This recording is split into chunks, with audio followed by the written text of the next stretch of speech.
Greetings, salutations, respect, and love. I am Scott. You, my dear little knucklehead, you've wandered onto the #1 prog rock channel on all of YouTube because Pete Pardo's under the weather and the Sea of Tranquility is on indefinite hiatus. Otherwise, we'd be talking about the #2 prog rock channel on all of YouTube. Welcome today. Oh, I got a really, really good show for you guys today.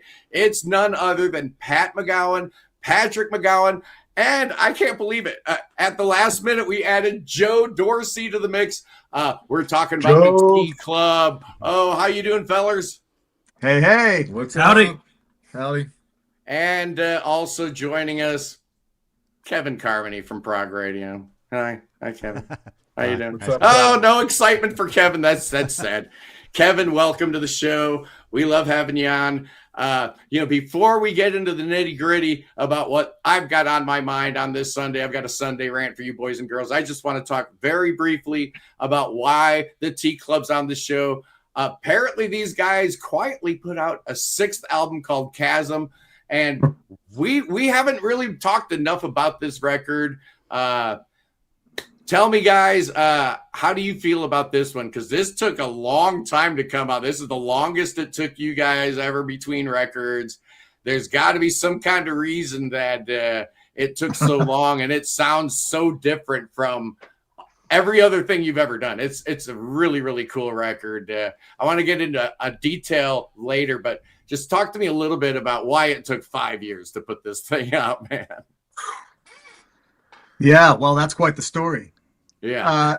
I would say, let's see, children, yeah, buying houses, new jobs, suffering, grief, pain, loss. There was this thing called the pandemic that happened. Yeah, I don't know if you guys remember that. Oh, yeah. I heard of that. Yeah. I remember that. Yeah, well, it's an interesting story, I guess. But in general, Scott, it was the pandemic really did sort of have an impact on us. We had just kind of wrapped up a tour at the end of 2019, and we were really getting some momentum and feeling very optimistic. And then 2020 happened, and it was really quite strange for us for a while. I mean, for everyone, obviously.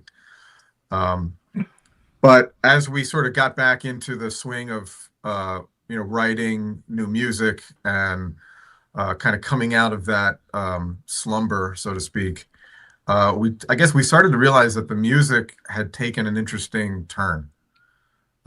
So the stuff that we were sort of demoing, the music that we'd written during that year, so roughly 2020, was sort of like, as you hinted, Scott, it was very different. And we had a sense that something was kind of happening. And so I think we were able to take our time, really. We felt like we really needed to take our time and really get it right. There's a lot of little stories there, but I will ramble on for 6 hours, so I won't do that. But yeah, there was, that's partly why we named the record Chasm. A chasm is typically formed by some violent action, Yeah. And it sort of symbolizes a break, and so, yeah, there was some things that happened in our personal lives that were intense and unforeseen. There were a lot of good things that happened as well.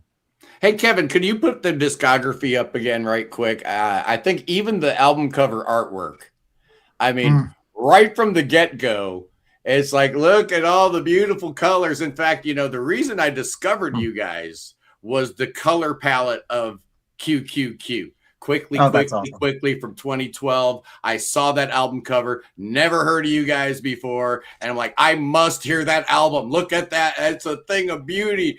And yeah, I kind of got the same effect from If When. That album cover, just unbelievable. What's with that head? It's just so cool. I love it. And oh, what is that underneath? Oh, that's like a skeleton or something. I'm intrigued. I love it. This thing here, this chasm scares me. I'm a little frightened about this album cover, and it does. even visually, you could tell that this was going to be a little bit different than the rest of your stuff. Did you kind of know that as you were working on these songs, that this was kind of a break from grappling or quickly, or if when? Yeah, I remember having these long phone conversations with Pat throughout the writing and early demoing, going, man, we've got this group of songs, and many of them were great individually, but we weren't sure how it was going to fit together as a whole because of all the different styles, sounds, electronic songs, rock songs, weird ones that didn't fit either category. And so we were thinking, shit, we gotta pull. It's going to be hard to pull this one off, but if we get the right track listing, if we get the right production, if we put it in the right order and the themes work lyrically, it could be something pretty powerful. But we knew that this was going to be different from If When. We knew this is going to be different from anything we have ever made. We tried a bunch of different songwriting approaches and lyrical approaches. There was less fantasy, I guess, in this, and it was more intimate. And I think we pulled it off. Well, there was a moment where we thought where there was some hesitation.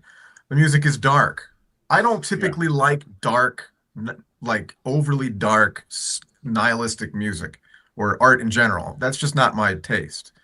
I don't think Chasm is that, but it's probably the closest to that we've ever done.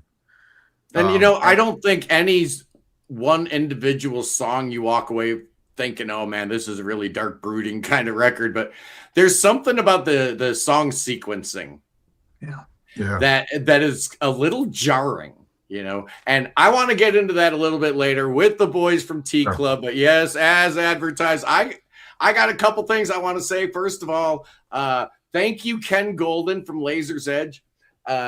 You hooked me up with the Aggro Pelter before anybody else, and I was so appreciative. It was one of my favorite albums from last year. And now you've got something else on your label called, what's it called? Polymath. That's right. I don't know these guys, Ken. Thank you for sending a one sheet, right? Or else I would have known nothing about them. I guess maybe if I cracked it open and listened to it, it might be of help. But I guess I'm doing a review of the new Polymath here coming up. Also on the show coming up, good friend of the program, we're going to be doing a brand, something we've never done before. It's a video world premiere from Undoubting Thomas. This album came out last year. It's called In the Process Of. So we're going to be talking to Thomas. We're going to be watching the new video, the world premiere. I guess we're going to see how that works as far as copyright strikes go, but it's not out yet. It's going to be the first time the YouTube bots get their dirty, greedy little hands on it. So hopefully we'll be okay there. Also from Switzerland, right? We love ourselves some Flame Dream. Thank you for sending me the catalog of Flame Dream CDs. Apparently you sent them to Kevin too. This is awesome. Thank you so much. We didn't get anything. Great stuff. Yeah. Great stuff. And this one just came out, like the reformation of the band, like 4 out of the 5 original members back. So thank you so much for sending that to me. Again, I have a CD player in my car, so I can actually play them in the car. So that's a whole lot of fun. And then a couple days ago, I noticed one of my videos that I put out like 3 weeks ago got a little spike. Wow. Robert Fripp shared one of my videos, my favorite song off every King Crimson album. So thank you for that, Robert Fripp. I put that video together kind of thinking, I don't like this format, but it's doing really, really well. We did King Crimson. We did Gentle Giant. We who else have we done? I forget. Oh yeah, we did the Jethro Tull. That's doing really, and the Genesis did really well. So I'm doing Pink Floyd either tomorrow or Tuesday, boys and girls. And then next week, a band that none of my guests would be familiar with in any way, shape, or form.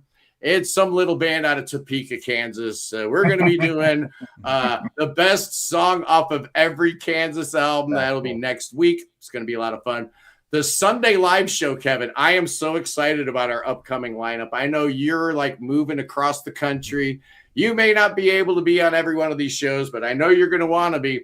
Next week, I've got Frederick Lundqvist from Ritual with Kim Chin Gibbons. We've got a brand new talent we're going to be busting out for the world. Nobody's ever heard of this girl. She is like this guitar maestro. She plays this baritone guitar. She taps and she does all this crazy stuff like the kids do. I don't even understand half of it. She's in a band called Sunset Mission, doing some solo work. Somehow she clicked up with my boy from Ritual. So Frederick's like, you got to hear this chick, you this Kim Chin Gibbons. Oh, man, so good. And then April 12th, I haven't told anybody about this. April 12th, we're putting together a show I'm going to call Swedish Prog. And who's the first person you think of when you think of Swedish Prog, Kevin Carmody? Roina? Oh, we got Roina Stolt coming back on the show. We're going to be talking about Swedish Prog with the king of Swedish Prog himself, Roina Stolt from, oh, yeah. I should, you know what? I should try to get a hold of, see if anybody from Beardfish, because I got Roina, so now I can get anybody I want. I Rickard. There you go. Yeah, Rickard Stjolblom is a good call. I was thinking maybe Jonas Lindberg. Yeah. I'm a big fan of his. Definitely. We'll see. Now that I got Roina lined up, we'll see who else I get. April 19th, the Mount Rushmore of prog rock bass players. Oh, man. Again, nobody on my panel knows nothing about being a prog rock bass player. Dave Hope! Dave Hope. You know, Dave Hope, who's that? Oh, yeah. And then April 26th. April's booked solid. April 26th, Kevin. We had Jake Livgren. Again, he's the nephew of some guy who's in some band from Topeka, Kansas. And Noah Hungate, whose dad used to drum in some band called Toto. They're both going to be on a show, and we're going to be talking about Toto. Oh, yeah. Oh, yeah, we are. We're going to be talking about Toto. We're going to be talking about Toto. Are they prog? Yes or no? With Noah Hungate and Jake Livgren from Emerald City Council, little band that you might know. And Kevin, can we make an announcement about May? Absolutely. Go for it. May 24th, the star of the Cruise to the Edge. I know a lot of people were talking about Crown Lands.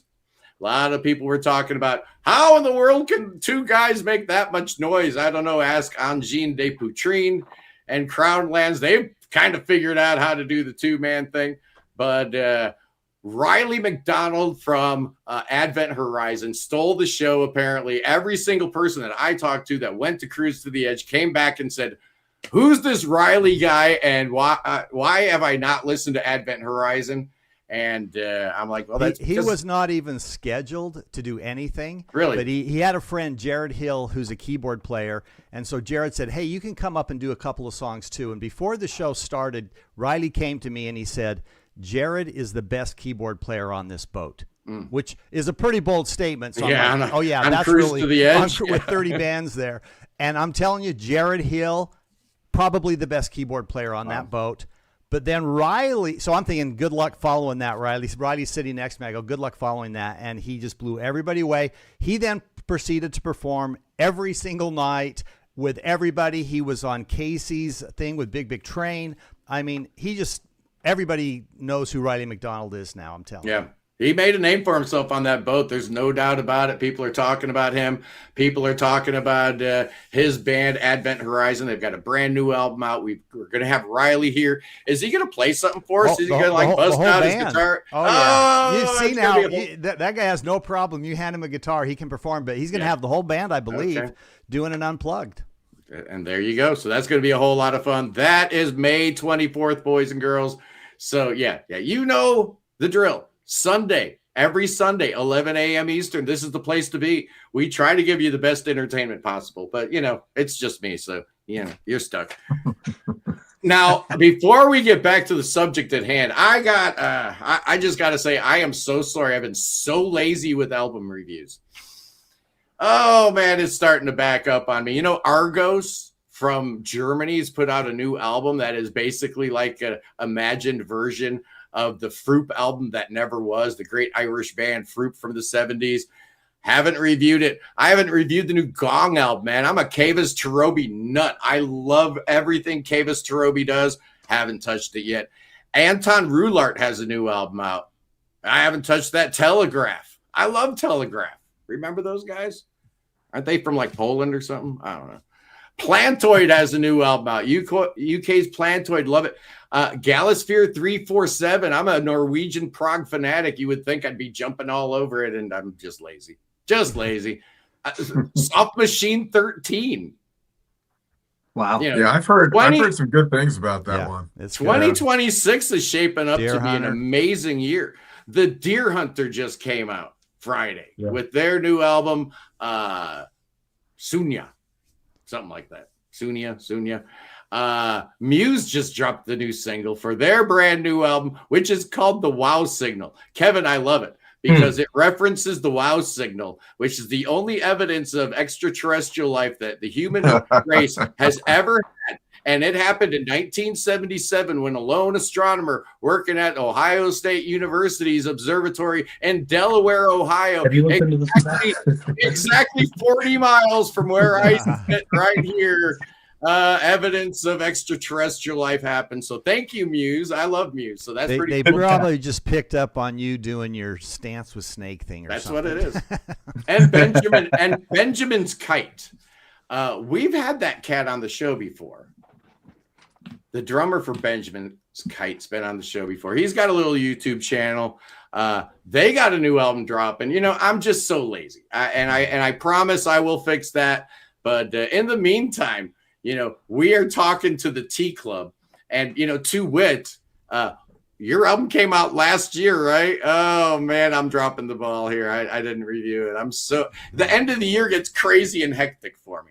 You know, I'm so about doing all my reviews and stuff. And then, I think it came out on Thanksgiving or something. Yeah, it was right by it. Week before. late November. Yeah. Everybody that we talked to said that it's a terrible idea to release an album at the end of the year, and so we released the album at the end of the year. Of course you did. Yeah. In typical T Club fashion. We made an internal promise, and maybe this is not the smartest strategy, but we told ourselves at the beginning of 2025 that the album will come out in 2025. Yeah, it kind of There you really, go. Yeah. and it had taken so long at that point that we were like, this must come out for the morale of the band to stay. You know.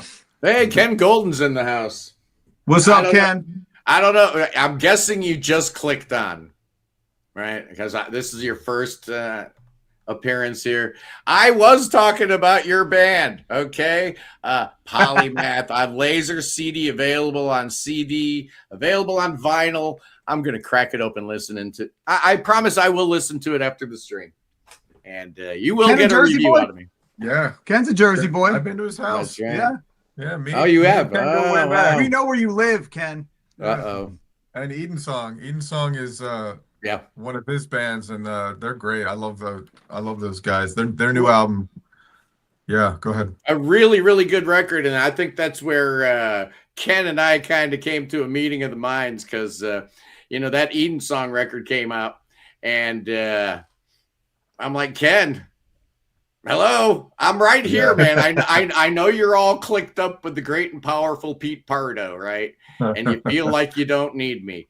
But here's the reality. We love Pete Pardo, but there's an audience out there. Ken just did his professor picks over the weekend on his own Laser CD YouTube channel, which has like 100 subscribers. The video's got like 1,000 views. Okay, it's doing fantastic. People love you, Ken. It's not just the Sea of Tranquility that they turn out to. It's that panoply of brilliant guests that Pete Pardo always had on Sea of Tranquility. Pete Pardo, come back soon. We need you, but come back healthy.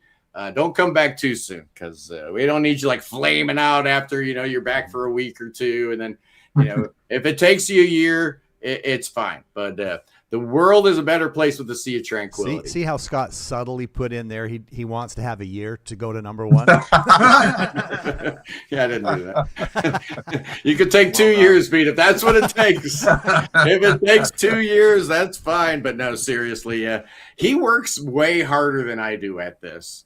You know, there's no way I could commit as much time to my YouTube channel as he does with his. And then on top of that, this guy has got the genius to make everybody else do all the work for him. Right? He has all this. He has all this content on his channel, that he has nothing to do with. It's pure genius. I love it. It's the Thomas Edison approach to life, right? All right, you got 80 scientists under you, but every single thing you guys come up with, it's got my name on it, and I get the money. Thomas Edison invented nothing, by the way. Yeah. He was a fraud and a charlatan. But that's a whole other thing. Is that what Let's you guys call do it. Pete? A thief, a liar, and a tramp. Let's do it. Let's talk about Tesla. Let's talk about it. Yeah, let's get into it.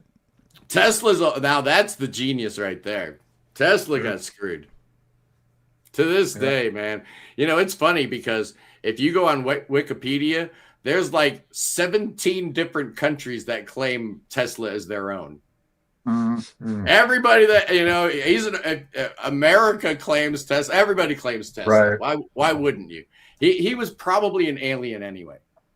Yeah, let's be real. Or at least in he was definitely in communication with contact. I think so. That's the only explanation. There's certain people, right? Da Vinci. Explain that to me. Dude's like drawing helicopters like 500 years before there's a helicopter. Come on. Inventing bridges that like snap together that you don't need even not one nail. Come on. Man. I prefer to think of them as like X-Men type mutants as opposed to aliens.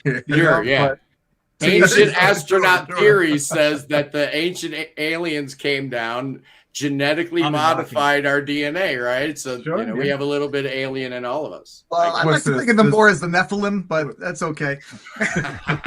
What is this Zechariah Sitchin? Is this Eric Von Daniken? Yeah, that's right. Chariot of the Gods. Yeah, exactly. Chariot of the Gods. Yeah, exactly. Yeah, I grew up at a certain age where that book, for some reason, made its way into the family home and ruined my brain. It just did. It ruined everything. I read it too, Scott, and it really ruined my brain too, man. Well, what was the McGowan household like growing up? Besides the ancient astronaut and ancient alien theories, and there had to be some kind of music being played in the McGowan household. Take me back. What was your childhood like? And what kind of early influences did you guys have? Oh, gee. Well, I guess I'm not talking to Joe right now. We'll talk to Joe later. Sorry, Joe. Come back. Okay. You're allowed back. Yeah. Lots of progressive rock. There was always music. Both of our parents are musicians, and my father's an amazing songwriter and guitar player, and my mother is an amazing singer, and there was always music going around. My parents used to make me and Pat harmonize together, and yes, sir. So I remember being like 6 years old and singing "We Gathered Together" and these like kind of hymns, then we would harmonize together and stuff. But there was a lot of prog rock. There's also a lot of Christian rock. So and then they kind of merged with Petra. There's a lot of Petra going on. Nice. A lot of there was some Kerry Livgren AD going on. So there was that scene was really big in our household. But yeah, Close to the Edge, and we'd go for drives listening to Close to the Edge. When I was like 10 years old, and I was like, man, this is what am I hearing right now? Yeah. Sounds like aliens invading. The chat is they're feeling badly for Joe already. Please talk to Joe. Please. That's Marcus. Yeah. What's up, Mark B? Marcus. Yeah. Mark B. He's a T Club patron. He's a good. Yeah. He's here just to hassle Joe. Good. Yeah. Good to see him in the chat. Good. Somebody needs to. But no. Ian is happy that you guys use mandolin, and mandolin is kind of like, it's not your go-to instrument, but there's always mandolin on a T Club record, isn't there? I've heard it. I think in all six, right? Our dad was a mandolin player. That was a thing that he really He loved to have kind of sort of obscure instruments, you know. Yeah, mom and dad were real Prog fans. They still are. You know, they were going to Yes concerts, and my dad loved King Crimson. King Crimson was a huge. I remember Robert Fripp. I remember being in probably second grade, and the music teacher would like That's a good story. the music teacher would ask the kids in second grade, what music do you guys listen to at home? And I I literally wrote down Lizard by King Crimson. Nice. Immediately And I sent to remember- the principal's office. No. The music teacher like pulled me aside and was like, I can't believe you. I also love this. I also Nice. love Lizard. Prince Rupert. The oboe solo Yeah. in Prince Rupert. So yeah. Oh, you're geeking out about the oboe solo. That's Yeah. they only. Yeah, So we never stood a chance. Yeah, so we were totally normal kids from day one. Yeah. I'm adding Joe to the crawl at the bottom. I didn't All right, have Joe. him there. Okay, here we go. Yeah. Let's see if this works. Save. Okay, welcome Welcome, Joe. Joe. Oh, you now get you top get top billing. billing. Gave him- Joe got top. I gave him top billing. There you go. Blame It's Marcus like Jack for Nicholson that. over Michael Keaton. This is It's my astounding. slow takeover Yeah. over the 10 years of been So good. There you This go. is where you push subverting the them band slowly, It's one my- piece at a time. It's The March my for the band Institute. now. Yes. It's a slow march to the institutions, exactly. Yeah. So we get to we get to 2012, and this was where I connected with the band. Did you kind of feel like that album? What do you call it? Q3? I call it Q3 a lot of times. Sure. I like it. That record, man, it just seemed like such a quantum leap because Rabbit was a cool record, but Q3 was like next level. Did you know as you were writing it, recording it, that was like just something special? Because I think it's your highest rated record on Prog Archives. Yeah, I think so. It's either that or Grappling. Yeah, Yeah, Grappling's rated really highly, and rightly so. That is a cool record. But yeah, Thank you. Yeah, Quickly was an interesting experience in a lot of ways. It was written during in some ways, Scott, it's similar to Chasm. We were sort of coming out of a pretty difficult, dark time, we also wrote a ton of music for Quickly. So there's a lot of songs that didn't make the record. Yeah, there's a lot of B-sides that we slowly have been, putting together and releasing on our Patreon with the intention of maybe eventually releasing a full, sister record to Quickly, which was the original intention. It's entirely recorded, Yeah, we had this. We had the idea of not so much doing a double record, but doing something like Kid A and Amnesiac, where it would be like one, and then the following year we released, the follow up. But that was also probably the prime time for us with our relationship with our first producer, Tim Gillis, who was a huge Prog head, was an amazing player, great. I think we really sort of hit our stride with him as a sort of producer artist relationship. That was probably some of the most fun I've ever had. Yeah. In the studio was making that record. I had a blast making that record. And you're right, Scott. It was well received in the progressive rock world. They seem to really love it.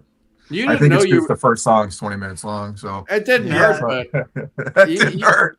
you didn't really think of yourself as a prog band. You were just kind of doing your own thing, right? Were you surprised at the prog community jumping all over it, or given your past influences, the stuff you enjoy listening to, the fact that you had elongated song lengths and really cool fantasy artwork? I don't know. Maybe you kind of knew too. Yeah, That's well, a good question. I want to say two things. So first, I want to mention, because this is the second time you mentioned the artwork. The artwork for all of the T Club album covers have been done by my wife, whose name's Kendra McGowan. She was Kendra D. Simone at the time that she did that album. It was before we were married. But Well, yeah, I'm gonna make this big. So talk about her artwork as we gawk at this unbelievable. I mean, look at that. That's all the same artist. yes, That's that's all the blowing same me away. artist. Yes. They're all cool. I love them all, but I would have never guessed that it was all one artist. Yeah, that's all Kendra. And you know, we kind of would collaborate with it. Like for the Rabbit album cover, Pat had done a little thumbnail sketch of an idea, and then Kendra went in and painted the whole thing. And it's actually, if you have the Rabbit CD and you open it up, it's actually one complete image, and the moon that's up at the top is actually something else that you don't realize. So if you have that CD handy at some point, see if you can see the figure that the moon is representing. But Okay, I love cool stuff like that. Well, Yeah, that's kind but of the quick- same quickly thing with is- the head poking over. It just looks like sand, but you Yeah, look yeah. closely. You don't know what's Right. going on. You just see the head. What's with the head? Yeah. I don't get it. And then you look Well, a we little like- bit. It's like, oh wow. for if when we really like the idea of, is this person sinking or is this person emerging? Rising up. Yeah, that's right. And so it's kind of that we wanted to have that sort of like it's you know, if slash dichotomy. when, the dichotomy, and the sort of you know, what's your interpretation of it, you know. And ties into the album title. Ties Definitely, into yeah. the sound of the record. It's another one of those perfect marriages of the music and the artwork. And yeah, I'm obsessed with artwork. And you know, it's from being born in 1962 and going to the Sure. record store. You know, you had your FM radio station that played some stuff, but you know, you couldn't hear 99% of these records you were flipping through. You had very little to go on, very little Yeah. information. Maybe you Yeah. once in a while got a hold of NME if you were lucky and you lived in a bigger city in the US. Otherwise, you were, you know, stuck with Trouser Press or Circus or Cream. You know, there was very Sure. little to go on, man. So Yeah. the Yeah. artwork was everything. And Yes, if you yeah. saw a record with really good artwork and a 20-minute epic, that was Yeah, an there you auto go. buy. Yeah. You know it was. Look, I mean, we love that stuff too. You know, I mean, the art has always been really important to us. It's not an afterthought by any means. It's certainly part of the experience. So I get that. Yeah, we grew up with these albums that were so that where the artwork was matched and elevated the music so much. Particularly, there was, I don't know if you guys are familiar with Jeremy Enick or Sunny Day Real Estate, yeah. 90s. So that I was love that was Jeremy. yeah, that was, they were huge. You know, they kind of they made me want to Hey, be a Some of musician, his you know? solo stuff. Oh, Very Return of the prog Queen. rock, man. Yeah. Very Big time, prog yeah. rock. I'm Big sorry. time. Agreed. Yes. Sunny Day. There's not a lot of Yeah. prog rock in Sunny Day. Yeah. Love The them, Fire Theft.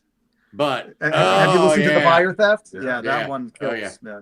But I Amazing. remember the artwork actually was disturbing to me because they had these very kind of surrealist paintings that a friend of theirs had done, and I just, that stuck with me so much. There was something like unsettling, but there was like a strange truth that was being revealed with all this symbolism, and you could I mean, the same thing with the prog rock guys in the 70s. You know, if you were listening to Yes and you're listening to Genesis and King Crimson, there's all these strange symbolic characters that are, you know, in the wake of Poseidon. I you know, love that album. I would stare at that album and cover. then you read the lyrics and Yeah. yeah. let me bring it kind of full circle back to the original question about going back to 2012 and quickly.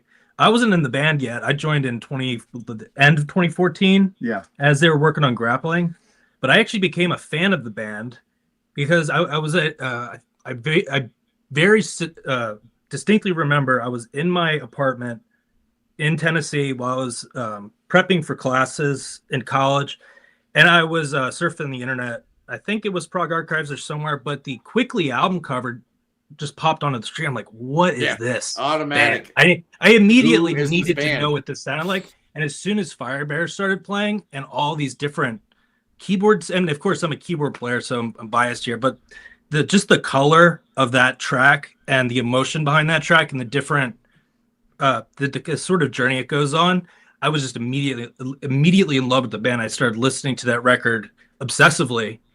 And then I don't want to ramble on too long, but that ended up being the beginning. Why not? ending It's of your joining band. the band. Apparently, it's your band, Joe. You can ramble on as long as you want, apparently. Sure. Yeah, well, I fell in love with the record, and it was like, I don't know, 9 months later, I ended up cold calling these guys saying, hey, I was in another band at the time called Ocean Architecture. We were like a progressive metal band, metalcore band. But we were booking a lot of shows, and we were booking other people's shows, and we were sort of in like a little music clique in Murfreesboro, Tennessee. And so I just cold messaged Dan. I think it was Dan. Yeah. And was like, "Hey, you guys ever looking to tour? We'll book you a show in Tennessee." And it just so happened that they were booking a show with Thank You Scientist, Doing a tour. doing a tour. Yeah. It was like an East Coast tour. Yeah, we were trying to find Good somebody in story, too. Tennessee. Yeah. Yeah. And so I booked them a show, even though I kind of pulled it off a little last minute. It was great. It's awesome. It's a great show. They thought I was some idiot who, who wouldn't actually come through with the show, and they would be off a day. But I ended up booking the show. It was a good time. Met the guys. I think we crashed at your house. We did. Yeah, they crashed. I remember taking his guitar and tuning it into, because we use all these weird alternate tunings, and tuning it into the tuning that we use for a lot of the songs on Rabbit. And we did a little rehearsal of a song called Simon Magus. And Joe was just like, Cool. it was a really cool little moment, because I was like, he just got it. He really appreciated it. And I'm sitting there playing this thing that I'm like, nobody's ever going to get this, but I think it's awesome, and he got it, and that was like our first musical moment that we shared together, where he's like, I know why this is cool. Is this the new version of the band? Is that the this is well, that's from If When, but that's the same guys. Right. Same lineup. My hair's a little darker there, but yeah, look at us smiling. Yeah, it's that's a rock band right there. It's a little different. Yeah. Hey, Kiefer's in Tennessee. How you doing, man? How you doing, Kiefer? I don't know. Dyersburg, Murfreesboro. Murfreesboro. Is that Middle Tennessee State? Yeah, that's where I went to school. Yeah. So a bunch of college kids went to that show, right? Yeah. There were some college kids there. Really? Okay. Yeah.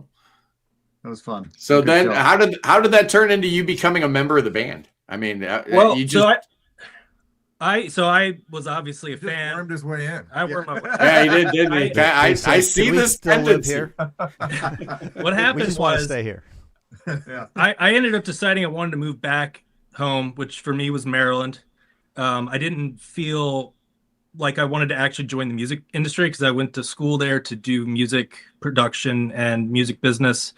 But the more I looked at the music business itself, the more I decided it wasn't for me. So I decided to move back home, and I started working for my dad.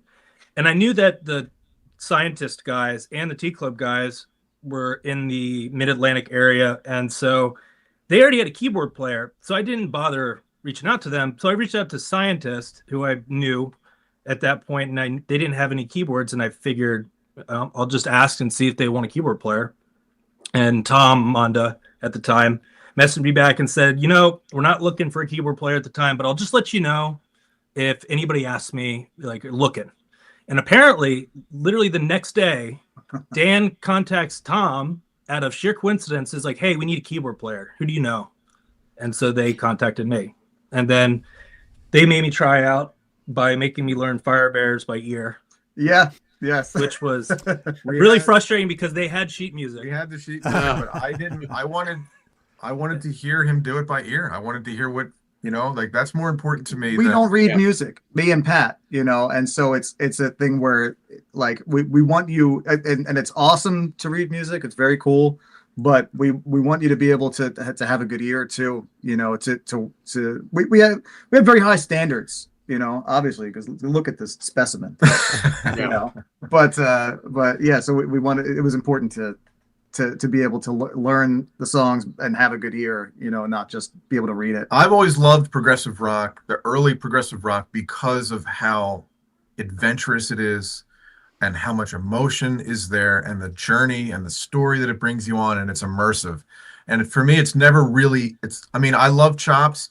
I love hearing somebody rip a great solo. I love listening to Steve Howe, but I was, more inclined towards the Genesis or the King Crimson, where it was adventurous, it was experimental, it was virtuoso playing, but that wasn't the main thing, there was this adventurousness of progressive music that it can be anything, it can go anywhere, and you're not limited by, that was part of the reason why we chose the name the Tea Club, to be somewhat innocuous, so like, if you hear a band, if you hear the band name Cannibal Corpse, like they're they're probably not like a folk rock band, like, you sort of get an idea of probably what they might sound like, right?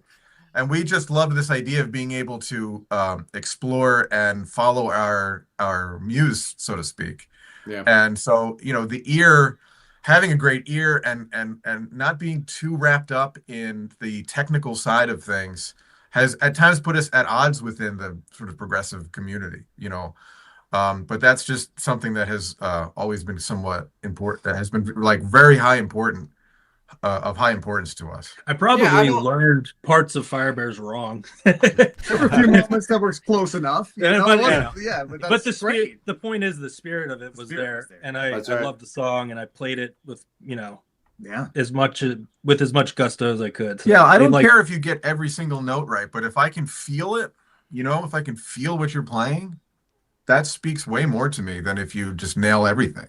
Oh, sure. That's just I mean, you mentioned the difference between just sheer virtuosity for the sake of it. I've always felt that way about certain artists, and I guess everybody has like their line in the sand. But to me, artists like Joe Satriani and Steve Vai and Yngwie Malmsteen, and I've suffered years for my music. Now it's your turn. Right. No, I know you played a lot. I know you got 100,000 hours on that particular sweep technique. I don't care. It doesn't sound good to my ears. It doesn't make you want to listen to it again. No. I mean, sometimes I appreciate the sheer craftsmanship that goes into that. I can't do it. So it's impressive. The spectacle of it is impressive, and I'm sure there's a lot to it, but it doesn't sing to me. It's almost like watching. It's like watching combat sports or something. It's just technical. Right. Yeah. I think honestly, once is enough. It's like, okay, I got it. This guy's really fast. Right. Yeah. And I've always been one that thinks that prog rock is always kind of had both aspects, right? Because if you look at the founding fathers, right, for every technocrat that read music, there was some just weird savant that couldn't read a lick of music but could play anything. You get like a healthy dose of both of those in prog rock. So you have a little bit of the snootiness of, yes, I'm going to write my first piano concerto. And it's like, come on, man, you're in a rock band, dude. Right. It's it's a little bit out there. It's a little bit much. But at the same time, that's why we love prog. Going as far as you can possibly go, and then just seeing if you could just go just a little bit further. And that's what I love about prog, absolutely. Well, I think prog artists, it's almost better in a weird sort of way if they don't know too much music theory, because they'll break rules. Paul McCartney, he'll write whatever he wants, and if it sounds 100%. Good, it sounds good. Whereas if you've got that technical thing, I really shouldn't do that, but no, maybe you should do that. Yeah, every band needs a John Anderson or a Jamie Muir. There must be a wild card. Yeah, Jamie Muir running around with bear skins and stuff like that. Just a wild man, right? Nobody ever asked Jamie Muir, "Hey, Jamie, can you read music?" Right. Yeah. I don't think that was on Robert Fripp's questionnaire when he applied for the gig. Right? No. Can you record yourself stepping in buckets of water? Yes, I can actually. Okay, cool. Yeah. That's what we need you for. Okay, I think that's a vision. That's a shared vision. And that stuff speaks to me very deeply. And you see, it's not just musical, right? Even Jamie Muir back in 1973 understood if you dress like a wild man with like bear skin and you're half naked and you're running around like a crazy person and smashing stuff, it's the visual end of things. And I've been telling bands for time immemorial, you got to always work on the visuals, whether it's the album cover or whether it's, what you do, how you conduct yourself on stage, or whether you're going to be just swinging for the fences like our dear friends from Saguenay, Quebec on Jean de Poutrine, who they're making me look so smart, Kevin. Every day that goes by, every day that goes by, they're proving me to be absolutely the Nostradamus of the world. In 2 years, we'll see where they are. Absolutely. I forecast Angine de Poutrine will be the biggest band in the world. Okay. That's not going to happen. That's my period. Period. No asterisk. No Let number. the record show. The record show. Yeah, chatbot. Make a note of this for 2 years. I remember when I bought the very, very first iPhone. I bought it literally the day it came out, and I went to my partner that I worked with, and he goes, "Who's going to ever use that? That's the stupid thing. People want real keyboards." And we had this why big are you argument. that guy, Kevin? Why are you being that guy? No, you turned into your friend. No. I'm saying yes. You are that guy making that prediction. Oh, yeah, you're right. We flipped roles. Yeah. But we'll see. We'll see, Scott. We have a disagreement on this. You were right back then in 2006. You were dead right, Kevin. You were so right. As I am today in 2026. Absolutely. Oh, yes, indeed. You guys need a moment alone? Exactly. You guys want to settle All I this need outside? is 2 years. This will be settled. Hey, Kevin, I went through my whole rant, and I don't think I talked about who's on next week's show. I talked about all the other shows we have booked up until May 24th with Riley McDonald. And I'm going through my notes here. I failed to mention what the big show is next week. We got a really good one next week, man. I'm really excited about it. We've got what's today? I'm really excited. Yeah, I'm 22nd. excited. Today's the 22nd. Yeah, I'm. That's what happened. I didn't write down next week's show, so I didn't even talk about it. The 29th, right? Is that it? 29th, yes. Yeah, the 29th. Yeah. Oh man, this is going to be a really, really good show. I've got Al Winter from This Winter Machine going to be on the show. Releasing that guy, yeah. Re-releasing their masterpiece Kites. Oh man, he sent me the files because I'm like, Al, why?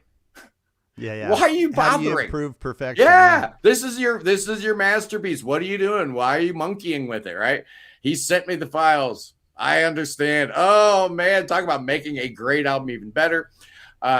He is going to be joined by Ade Fisher from Stuckfish and John Murphy from I Am the Manic Whale. Now, John Murphy he's putting up a new thing. He's got a new project called Goodbye Mountain. I don't know if you've listened to any of this, Kevin, but it's really transcendental and really peaceful and relaxing. Like he plays all the instruments like he's Mike Oldfield or something crazy like that. But it's really good. It's actually really, really good. So totally different than Totally different. Totally different than I Am the Manic Whale. So we've got This Winter Machine, Stuckfish, and I Am the Manic Whale next week. That's pretty cool, man. I'm excited, but the genesis of this is John Murphy's new project. Well, actually, it's not new. His second album as Goodbye Mountain, fixing to be released. The first one was amazing. Had Sally Muneer on vocals. We know cool. Sally Muneer, right? We like Sally Muneer. Yeah. So awesome. He's got the right people in his Rolodex.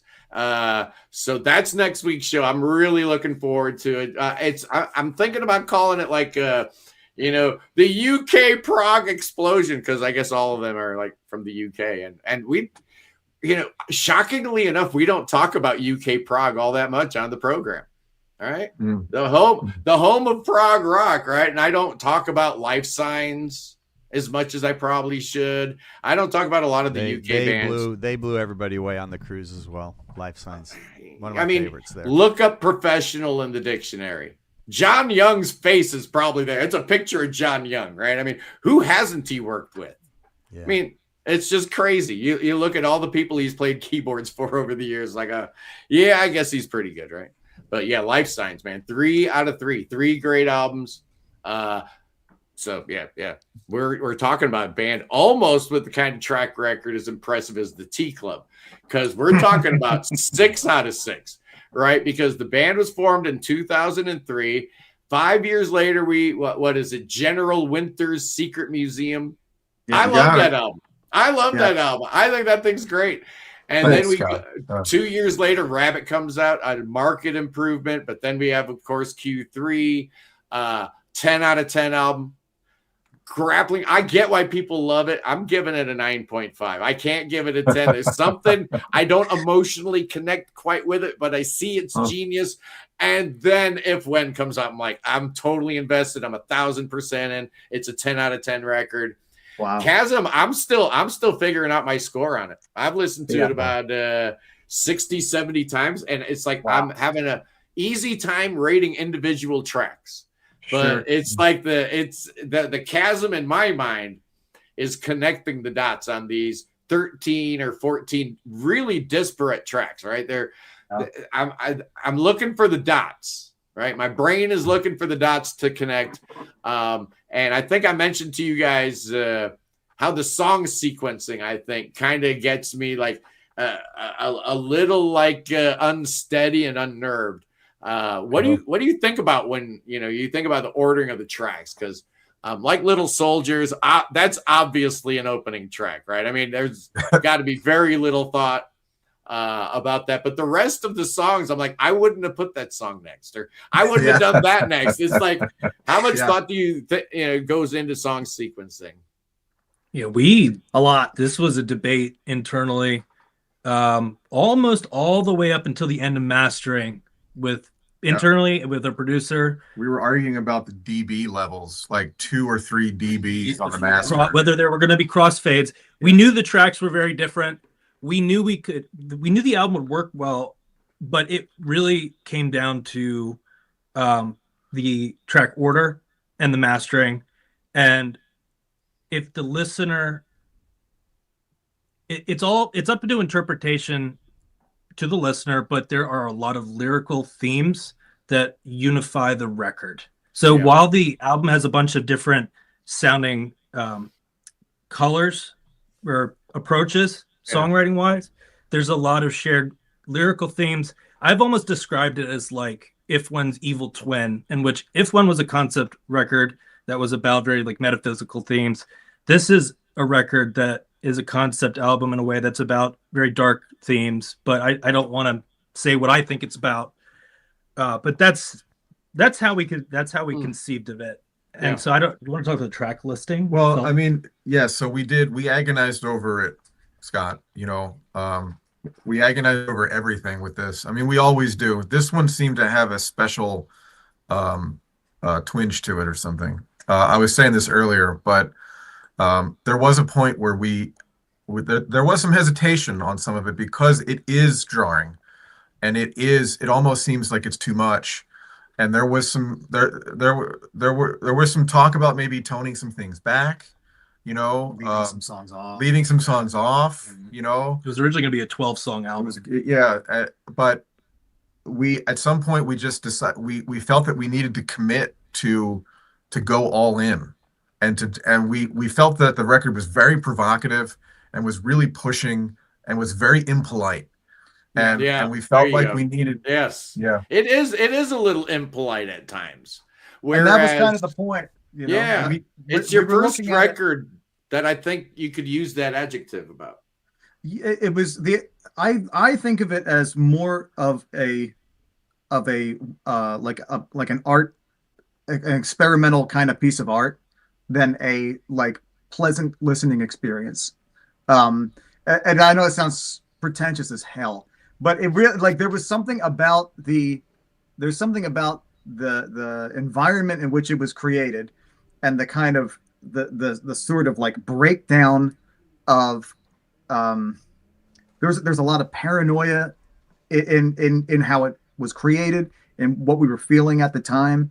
Yeah. There's these kinds of there's a lot of grief. There's about grief. There's grief, and it's also there seems to be some kind of a strange end of the world thing that happened. Yeah. Oh yeah, I'm feeling that.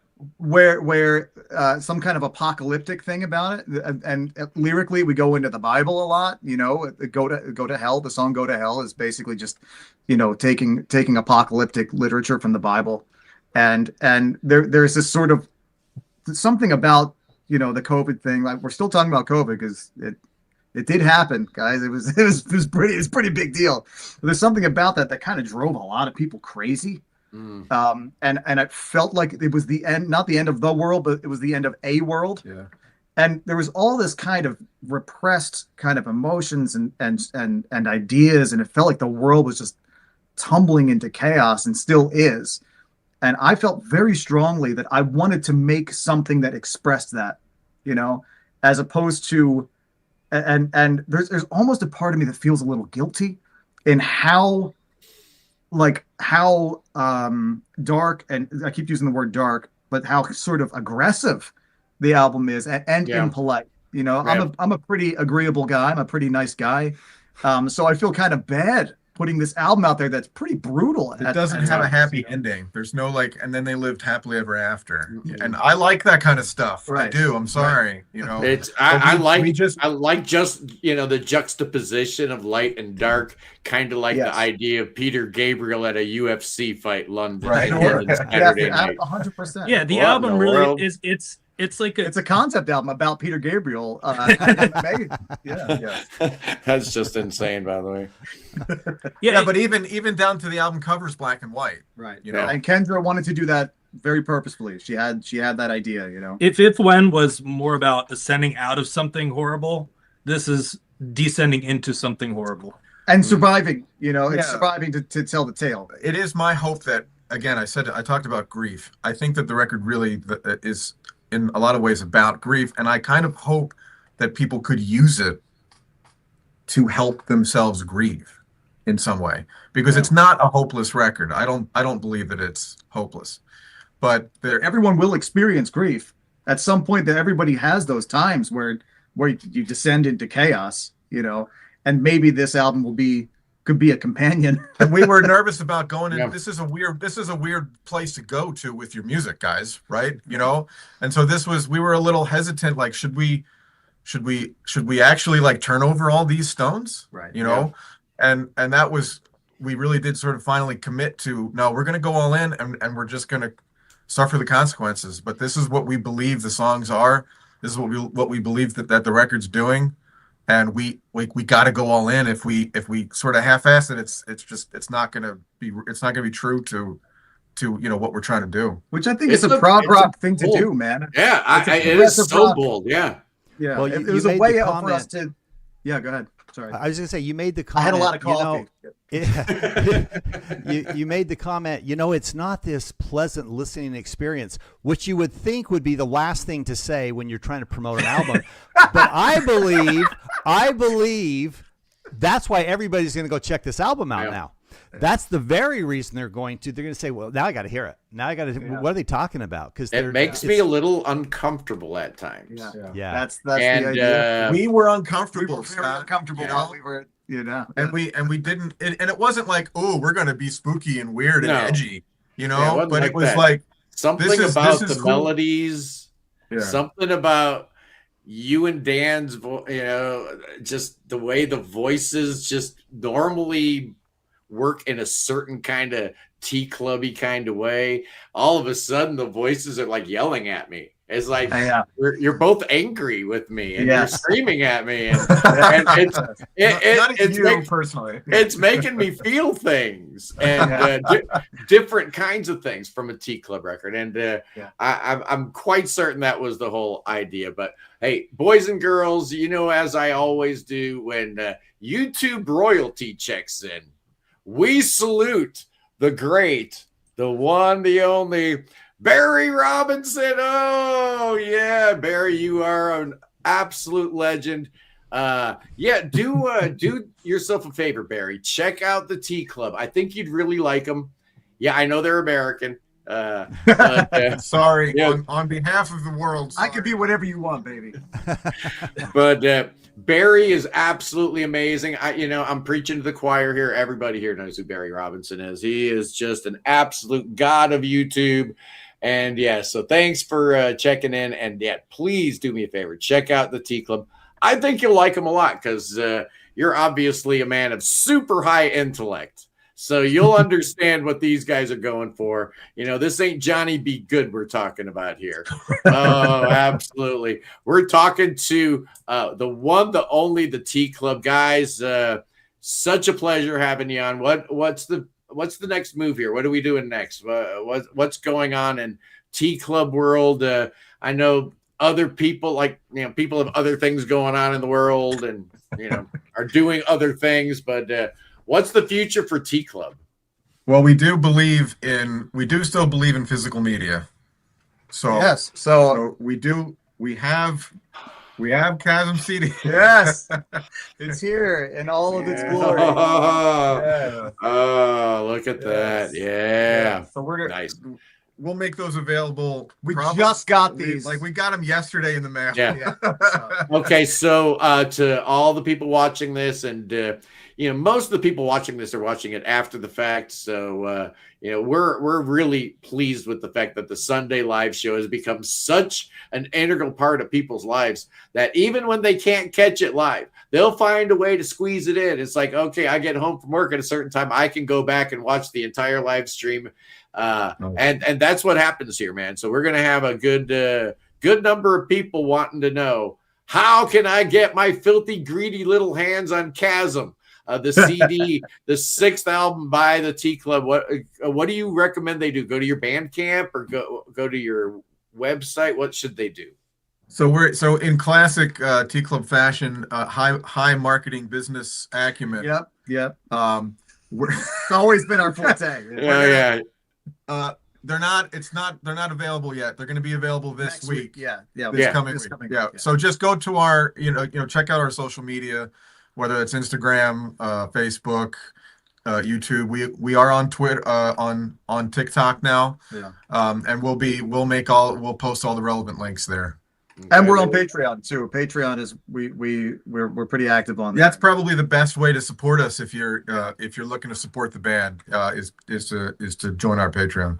We've got hundreds of things that we've released. Lots of many unreleased songs, many live. Yeah, we dig into the archive. Song lessons and But how do they did find you on week. Patreon? Rehearsing, really? Yeah, we rehearsed this week. Yeah, for the first time. No, well, we were working on new music. Yes. There's album 7 is underway. Yeah. Wow. Yeah. Very, very cool. So, give me the how do they find you on Patreon? Is it the T Club or is? Yep. Patreon.com/the T Club. There you go. Do it. All one word. And that is where you can find all kinds of cool Patreon only content. I know I've been on your YouTube channel. There's some cool stuff on there. Definitely check out all their social medias. I just found you on Instagram. I didn't know you were on Instagram. I'm never on there. So people try to get a hold of me on Instagram and X and Facebook, and then via direct message here, there, everywhere. Yeah. I've got 18 different places, emails and various emails, multiple emails. And then it's like, dude, I tried to get a hold of you. I'm like, you did?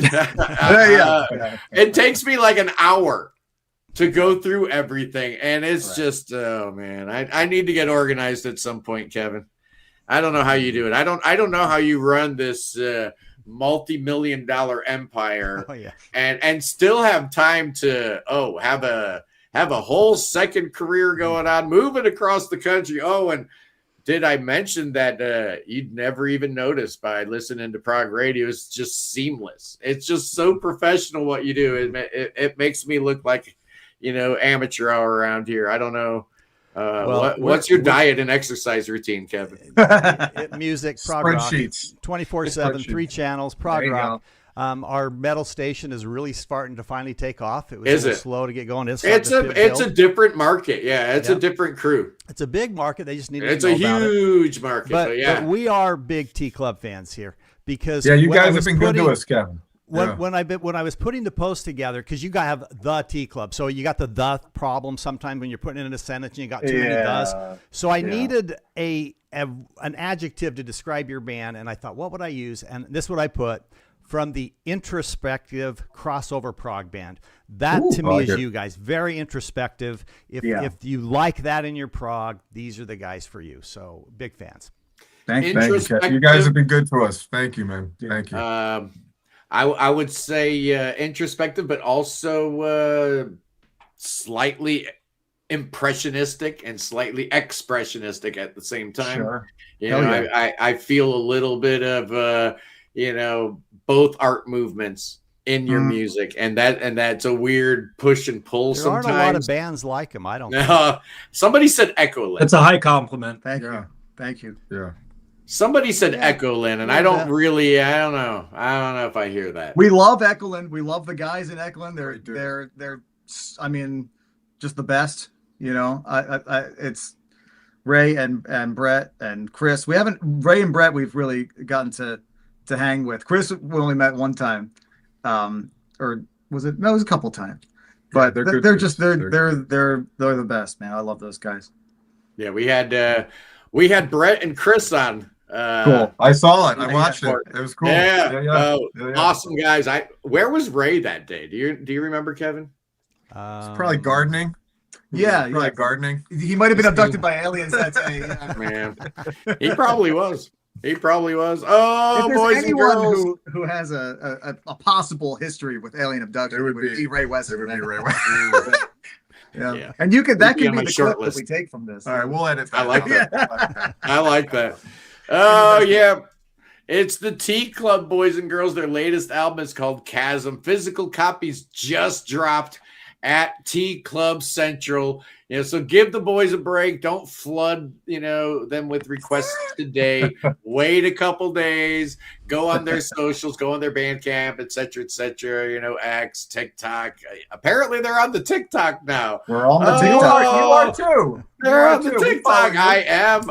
It's crazy. I'm everywhere, boys and girls. You know, to achieve world domination takes a certain kind of acumen, which I do possess, and discipline, which I most certainly do not possess. I'm with you on that. And that is why I forever will be in Kevin Carmony's debt. Thank you, sir. This program would not happen without you and all that you do for the Prog Corner. Thank you, Kevin. Thank you, Joe, Dan, Pat, from the T Club, and the two members of the T Club we didn't mention. I guess we did talk about Dan. Is Jamie still in the band? We didn't even mention him, did we? Yes. Yeah, he is. Jamie's still in the band, and so is Dan Monda. Yeah, I thought we might have mentioned Dan somewhere, but I didn't want to leave anybody out. I wanted everybody's name mentioned. Sorry, Jamie. No, it's not like we don't like your bass playing. We love you. We like it just fine. Him and Dan wrote a kick-ass rhythm section part for a new song yesterday. So okay, alive and well. I'm ready. The T Club lives on. We'll be looking forward to album number 7. But in the meantime, boys and girls, sink your teeth into that discography. They've got 6 albums out. I like all 6 of them. I don't lie to you. I'd tell you the first one sucks, or I didn't like the second one. I don't care. I've heard that. Yeah. I'll never meet you. I never leave my house. I don't have to worry about people coming up to me in dark alleys. Oh yeah, you said what about my album? But no, seriously, all 6 albums are fantastic. It's the T Club, boys and girls, and don't forget next week Sunday at 11 a.m. I've got my UK prog rock extravaganza, boys and girls. I got Al Winter from This Winter Machine. I've got Ade Fisher from Stuckfish. I've got John Murphy from I Am the Manic Whale and Goodbye Mountain. We're going to be talking about all things UK prog. It's going to be absolutely amazing. And this week on the regular show, not the live show, but the regular show, I'm going to be doing the best song off of every Pink Floyd album. So that's going to be a lot of fun. And then next week, we're going to be doing, I don't know, some band, maybe some people on this panel have heard of, some band called Kansas. Yeah, we're going to be doing that. I can't wait, right? Because I absolutely adore Kansas. And we did this whole entire thing without messing it up. Ah, yes, indeed. And before I go, because I like to do this, because I know what happens when I put like non-prog rock records behind me. I'm going to get 20 people saying, hey, what's that record over your left shoulder? So let's just go over it now, shall we? It's Neutral Milk Hotel. Yeah, baby. And then we got The Dismemberment Plan. Yeah. And then we got Sufjan Stevens. And then we got this early 2000s hipster paradise.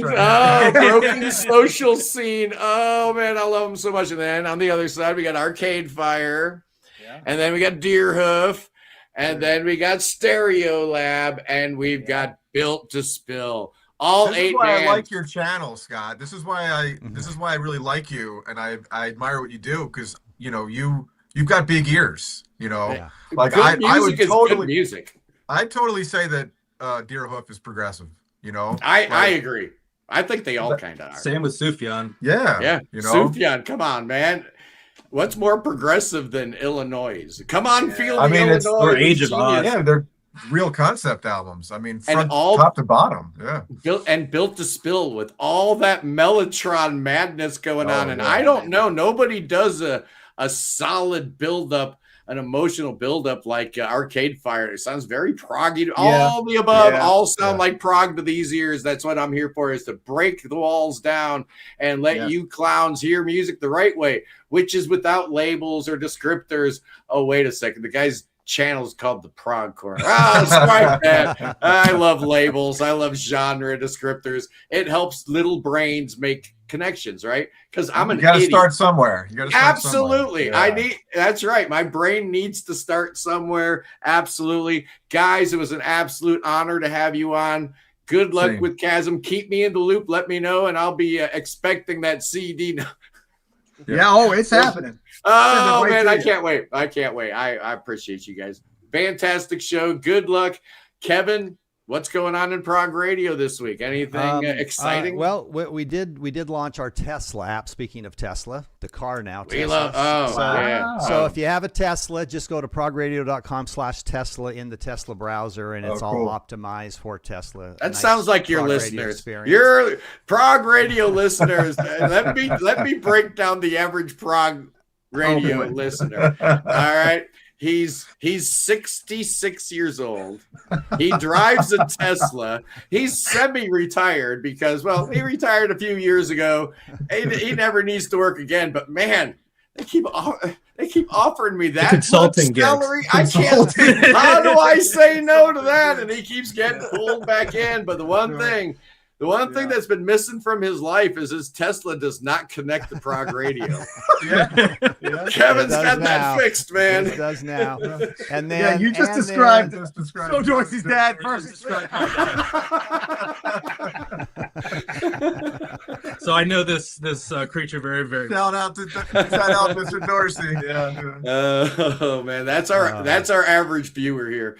Anyway, the viewers are going down because I just made fun of half my audience. Anyway, I love you. Peace in the Middle East. Free Tibet. Free the Ukraine. Free your mind. Free beer. Free Willie. Free the Epstein files. And God save that king. Save King Chucky the Third. Oh, that boy's got that cancer. Bring him to America. Bring him to America, I say. Bring him to Ohio. Oh, Ohio. Ohio's the beating heart of America. It's not Kansas. Absolutely not. Because Ohio's even shaped like a heart, okay? Bring him to Ohio, where we got thoughts, we got prayers, we got spells, we got incantations. I got a prayer circle for the kingy. Oh, come on, kingy, we're ready for you. But most importantly, Billy Bob's got a little something for you. You know what Billy Bob's got for you. You've been here before. It's not your first trip to the Radio King. It's snakes. Oh, no, snakes. Oh, my God, the snakes are going to get Scott, you got to take your meds, dude. Out, Kingy. Here come the snakes. Oh, I need to keep this going. More people are watching now than they were 5 seconds ago. Oh, yeah, here we go. Snakes. Oh, the next T-Club album is going to have snakes all over it. Oh, I love it. I love it. You guys are the best. I'll see you tomorrow. Peace. In the Middle East.